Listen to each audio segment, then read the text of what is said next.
আসসালামু আলাইকুম প্রিয় দর্শক, অন্য মঞ্চের আলোচনায় আপনাদের সকলকে আমন্ত্রণ জানাচ্ছি। আজ আমাদের সঙ্গে আলোচনার জন্য আমন্ত্রিত অতিথি হিসেবে আছেন চিকিৎসক ও মিডিয়া ব্যক্তিত্ব, আপনাদের খুবই পরিচিত মুখ, জনাব ডক্টর আব্দুল নূর তুষার। জনাব আব্দুল নূর তুষার, আপনাকে আমাদের অনুষ্ঠানে স্বাগত জানাচ্ছি। ধন্যবাদ। তুষার ভাই, আপনি জানেন নিশ্চয়ই যে আজকে আমরা দেখতে পেলাম যে জনাব তারেক রহমানকে বিএনপি চেয়ারম্যান পদে দায়িত্ব দেওয়া হয়েছে। উনি দীর্ঘদিন ভারপ্রাপ্ত চেয়ারম্যানের ভার বহন করেছিলেন, এবার ভারমুক্ত হলেন, সরাসরি চেয়ারম্যানের দায়িত্ব উনি পেলেন। তো এটা যদিও অবধারিতই ছিল, তারপরও ওনার এই নতুন দায়িত্ব প্রাপ্তি আনুষ্ঠানিকভাবে আপনি এটাকে কিভাবে মূল্যায়ন করবেন? এটা প্রত্যাশিত ছিল, কিন্তু তারপরও পরিপূর্ণভাবে চেয়ারম্যান হওয়া এই ব্যাপারটার জন্য তাকে অভিনন্দন জানাতে হয়। কিন্তু একই সাথে একটি দুঃখজনক ঘটনার মধ্যে দিয়ে তো তিনি চেয়ারম্যান হলেন। কোন সন্তানই চাইবেন না যে তার মা যেখানে চেয়ারম্যান সেখানে মায়ের অবর্তমানে চেয়ারম্যান হতে, কিন্তু এই দলে তো তাকে সেটাই হতে হয়েছে। মায়ের প্রয়াণের পরে তাকে এই পূর্ণ চেয়ারম্যানের দায়িত্বটি দেওয়া হয়েছে। তবে দীর্ঘদিন যাবৎ বেগম জি অসুস্থ থাকার কারণে এবং তারপর কিছু সময় জেলে থাকার কারণে তাকে কিন্তু ভারপ্রাপ্ত চেয়ারম্যানের কাজটি করতে হয়েছে এবং দলকে প্রায় পরিপূর্ণভাবে নেতৃত্ব দিতে হয়েছে। একদিক থেকে ভালো যে তিনি তার মায়ের উপস্থিতিতেই দলকে চালিয়ে এক ধরনের অভিভাবকত্বের মধ্যে একটা ট্রেনিং এর মতো পেয়েছেন, যেটা আসলে বাংলাদেশের অন্যান্য দলগুলিতে হয় না। বিশেষ করে আওয়ামী লীগে তো এটা হয়ই নাই, কেননা আওয়ামী লীগে কোনো মেন্টরশিপ ছিল না। কিন্তু এইখানে তিনি মাকে মেন্টর হিসেবে পেয়েছেন, মায়ের যারা সহকর্মী তাদেরকে পেয়েছেন। ফলে আমি বলবো তার একটা ভালো গ্রুমিং হয়েছে এবং সেই গ্রুমিং এর মধ্যে দিয়ে তিনি আজকে চেয়ারম্যান হয়েছেন। এটা একটা ভালো দিক। তার মানে আমরা কি যদি কেউ বলেন যে তারেক রহমানের পূর্ণ দায়িত্ব প্রাপ্তির পর দলের চেহারায় পরিবর্তন আসতে পারে কিনা, নাকি দল আগে যেমন ছিল তেমনটাই চলবে, কেবল ওনার নামের পরিবর্তন হবে? সাধারণত নেতৃত্ব পরিবর্তনের সাথে সাথে নেতা তার একটা নিজের টিম তৈরি করেন। এটা সারা পৃথিবীতেই হয়। তাহলে আমার ধারণা কিছু পরিবর্তন এই দলে আসতে পারে। কিছু পরিবর্তন আসবে সময়ের প্রয়োজনে, কেননা অনেক নেতা নেত্রীর বয়স হয়ে গিয়েছে। কোন কোন নেতা নেত্রী আছেন যারা সম্পর্কে তার একেবারে মুরব্বী, তিনি তাদেরকে কখনো আদেশ নির্দেশ দিতে পারবেন না। ফলে আমার ধারণা কিছু মুরব্বীর রোল চেঞ্জ হবে, কিছু মুরব্বী হয়তো এমন পদে চলে যাবেন যেখানে তারা পলিসি মেকিং এর হয়তো থাকতে পারবেন, কিন্তু সরাসরি দলের এক্সিকিউশনের জায়গায় থাকবেন না। কিছু মুরব্বী হয়তো তাদের শারীরিক কারণেই হোক বা অবস্থানের কারণেই হোক ধীরে ধীরে নিষ্ক্রিয় হয়ে পড়বেন। আর একটা তরুণ নেতৃত্বের উঠে আসার সম্ভাবনা আছে, এই জন্য যে তারেক রহমান যাদের সঙ্গে রাজনৈতিক জীবনে কাজ করেছেন, যে তরুণেরা, তারাও তো সামনের দিকে এগিয়ে আসবে ধীরে ধীরে। আমার মনে হয় আগামী 4-5 বছরের মধ্যে এই দলের অন্তত একটা আমি বলবো দৃশ্যমান একটা পরিবর্তন আমরা দেখতে পাবো। আর যারা বয়স্ক হয়ে গিয়েছেন অনেক নেতা, তারা অনেকে হয়তো দলের প্রয়োজনেও তারা তারেক রহমানের সঙ্গে আলাপ করবেন যে নতুন কোন রোলে তারা যেতে পারেন। দলের নিশ্চয় একটা কাউন্সিলও হবে আমার ধারণা নির্বাচনের পরে, এবং নির্বাচনের পরে যখন কাউন্সিল হবে সেখানে একটা পরিবর্তন আসার সম্ভাবনা রয়েছে। তার মানে আপনি বলতে চাচ্ছেন যদি পরিবর্তন কিছুটা হয়ও, সেটা হবে নির্বাচনের পরে? হ্যাঁ, আমি সেটাই মনে করি। কারণ আপনি যদি প্রফেশনালি চিন্তা করেন, নির্বাচনের আগে এখন দলে পরিবর্তন আনাটা বোকামি হবে এবং ঠিক হবে না। কেন? কারণ নির্বাচনের আগে দলে পরিবর্তন আনলে এই নতুন যে নেতৃত্ব আসবে কিংবা পুরনো যে নেতৃত্ব সরে যেতে শুরু করবে, এতে দলে একটা সাময়িক একটা অনৈক্য, শুধু না, আমি অনৈক্য কথাটা বলবো না, আমি বলবো যে সাময়িক একটা অসুবিধা তৈরি হতে পারে। নর্মালি একটা অফিসে চিন্তা করেন, একজন লোক চাকরি ছেড়ে গেলে আরেকজন লোক সেই চাকরিতে জয়েন করলে 7 দিন 10 দিন লেগে যায় কিন্তু লোকটার টেবিলটা পর্যন্ত গুছাতে, লোকজনের সাথে পরিচিত হতে, নতুন রোল সম্পর্কে সবাইকে জানাতে, পুরনো প্রভাব যার আছে সেটাকে কমাতে। তো আমার মনে হয় না নির্বাচনের আগে কোনো ধরনের পরিবর্তন আমরা পাবো। আমরা দেখলাম প্রথম তারেক রহমান আসার পরে তেমন কোন রাজনৈতিক কর্মকাণ্ড কিন্তু তার অতটা দৃশ্যমান হয়নি।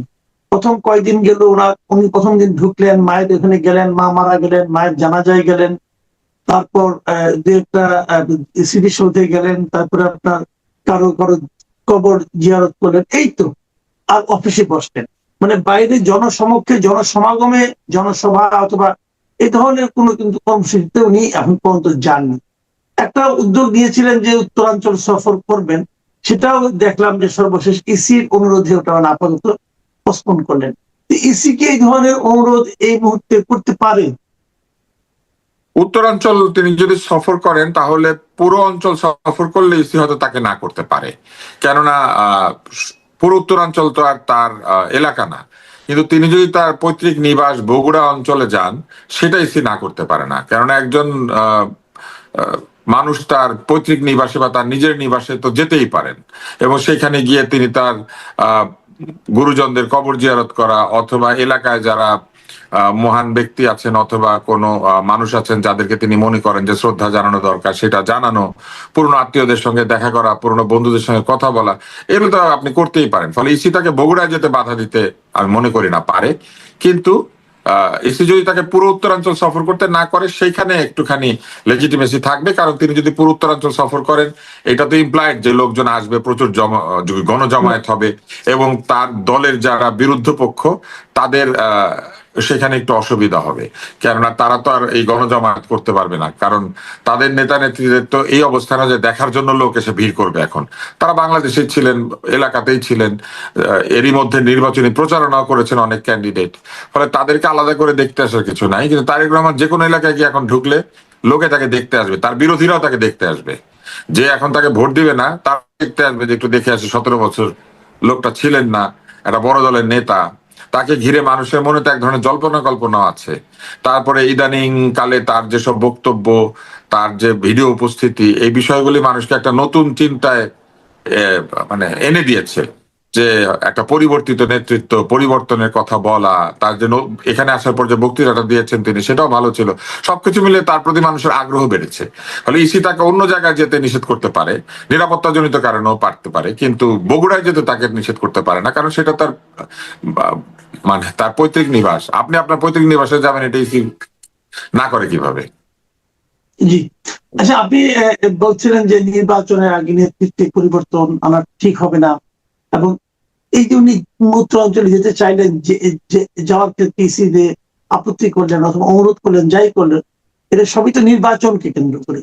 তো আপনার কি মনে হয় যে নির্বাচনে তো আর ধরা যায় এমন 1 মাস 1 দিন বাকি আছে, মাত্র 1 মাস 2 দিন ধরেন আপনার, যদি এরকম সময় এসে আপনি নির্বাচন প্রস্তুতি কেমন দেখছেন, বিএনপি কেমন নির্বাচনের দেখছেন, জামায়াতের কেমন দেখছেন?